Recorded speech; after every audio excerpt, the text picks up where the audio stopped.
Ahoj, ahoj, vítám vás u mého prvního videotutoriálu, tentokrát z Windows Movie Maker, to je program na nahrávání videí. Dá se stáhnout, je to bezplatný program, když si napíšete Windows,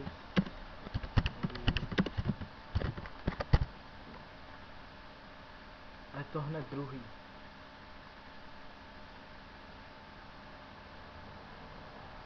Tady dáte stáhnout zdarma, no a naučíme se s ním nějaký lehký kroky. Tak tady máte import videa, takže sem si nahrajete nějaký video, který chcete upravovat, nebo tady máte obrázky, hudbu, třeba si sem dáme nějakou hudbu.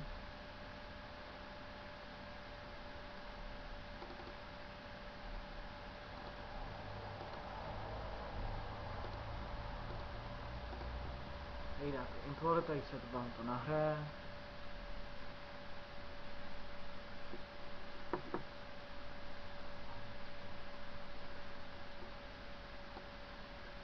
Budete na tom držet levý, hodíte si to, že to chcete takhle a vidíte, písnička trvá 3:44.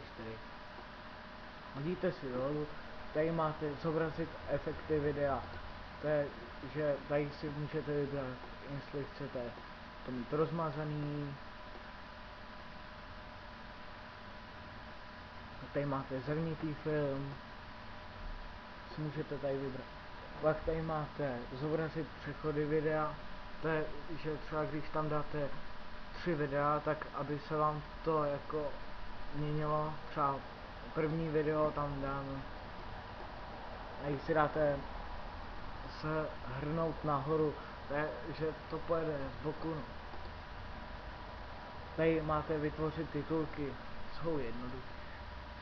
Tady si můžete vybrat, jestli chcete přidat na začátek, přidat před vybraný klip na časovou osu, před závěrečné titulky. Třeba si dáte tady první, dáte si na začátek videa, napíšete tam třeba DJ Rich, ledové post.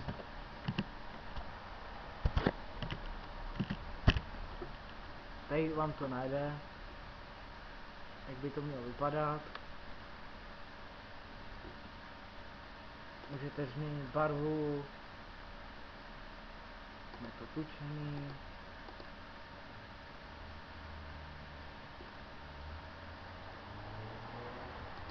Animace, to je, jestli to chcete takhle.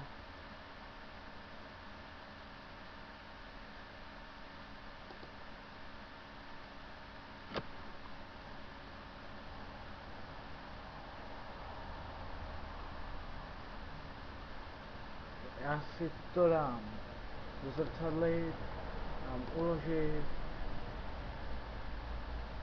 a projdím to na začátek. By to mělo vypadat.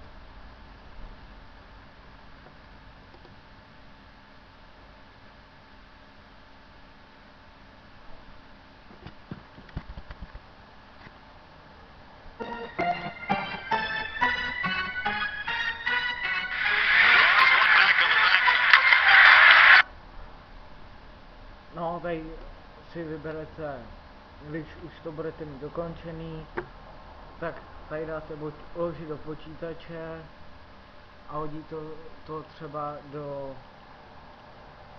na YouTube.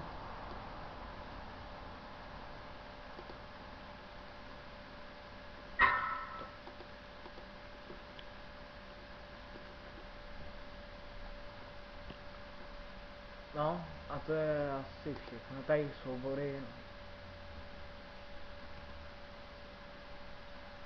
Tady nic zajímavého není. Tady efekty videa. To je stejný jako tady.